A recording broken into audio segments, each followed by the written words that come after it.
Buenas tardes, mi nombre es Jesús Jaime González y hoy les estaré hablando sobre el tema de las aplicaciones de la electroquímica en la electrónica. Primero que nada quiero hablar sobre ciertos conceptos, los cuales vendrían siendo estas dos ramas, la electroquímica y la electrónica.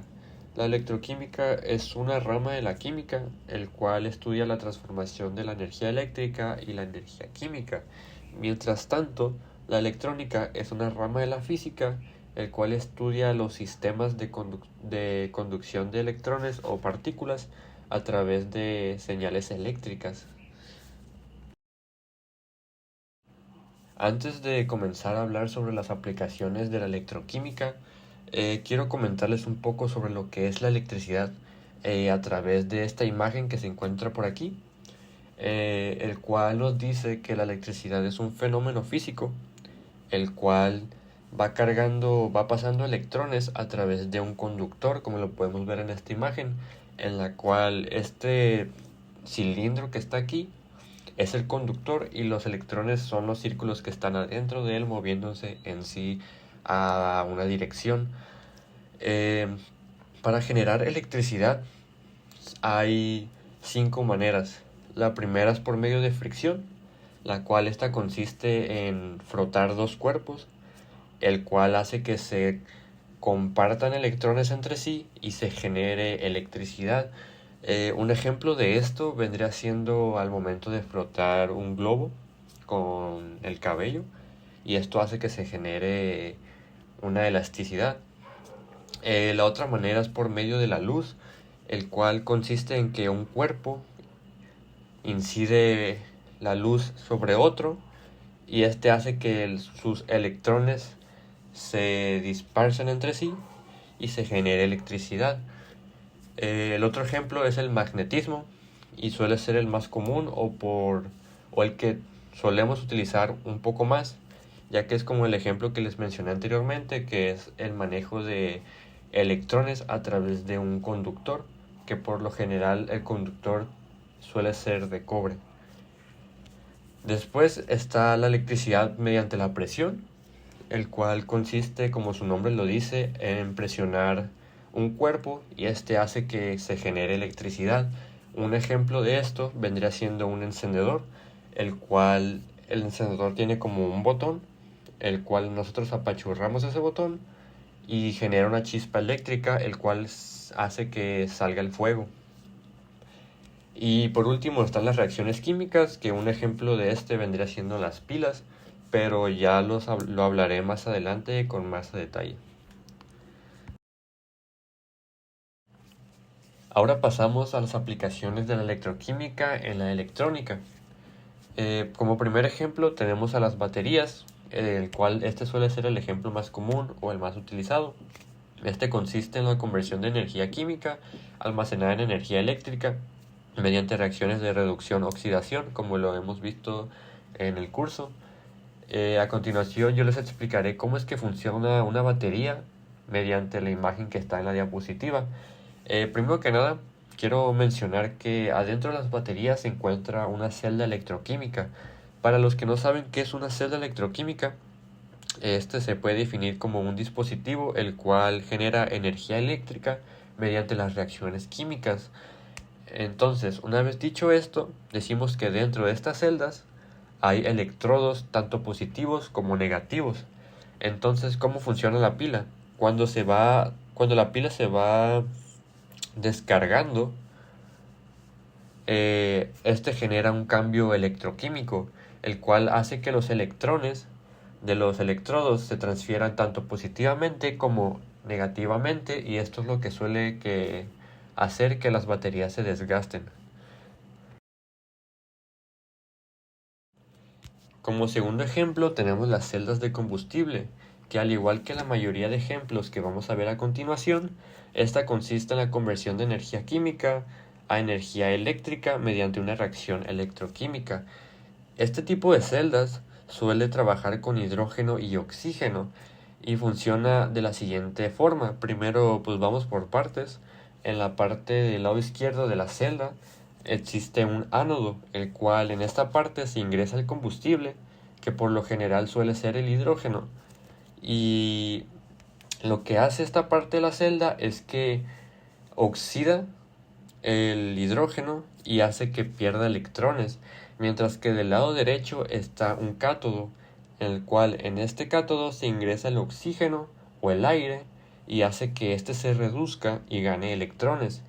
Entre medio del ánodo y el cátodo está el electrolito, el cual hace que ioniza todo este proceso y se generan electrones que se transfieren a través de un circuito y hace que se genere el combustible.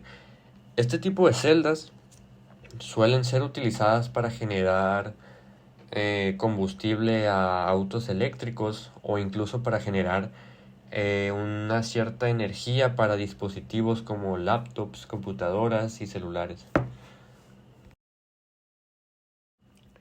Como tercer ejemplo tenemos las pantallas OLED, en el cual estas son utilizadas para las televisiones, algunas consolas portátiles, también para celulares, laptops e incluso computadoras. Estos son diodos orgánicos, los cuales emiten luz a través de procesos electroquímicos.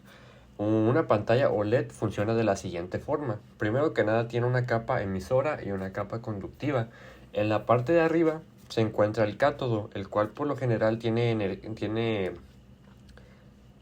cargas positivas, y en la parte de abajo se encuentra el ánodo con cargas negativas. Entonces, ¿cómo es que la pantalla OLED hace que se genere luz? Entonces, para esto se tiene que crear una corriente eléctrica, y para que se cree esta corriente eléctrica tenemos que transferir las cargas del cátodo al ánodo y del ánodo al cátodo. Entonces, cuando este tipo de cargas se van transfiriendo, se genera una corriente eléctrica en la capa emisora y en la capa conductiva, lo cual hace que se genere la luz a través de las pantallas. Como cuarto y último ejemplo, tenemos a los sensores electroquímicos. Estos son dispositivos que transforman la información química a señales eléctricas. Este ejemplo lo vamos a dividir en diferentes tipos de sensores, ya que por lo general abarcan diversas aplicaciones electrónicas, tanto como dispositivos médicos hasta medir la calidad del aire detectando gases o sus contaminantes. Como primer tipo de sensor tenemos al sensor de pH, el cual consiste en la medición de pH de un líquido a través de una reacción de óxido de reducción. Un sensor funciona de la siguiente forma. Ese cilindro de color azul que vemos en la imagen de la diapositiva es nuestro cuerpo del sensor. Lo que hace es que está hecho de vidrio y tiene una membrana de vidrio, el cual utiliza una cierta fórmula para tener tres electrodos: un electrodo de medición, uno de referencia y uno de temperatura. El electrodo de referencia lo que hace es que se genera un pH neutral.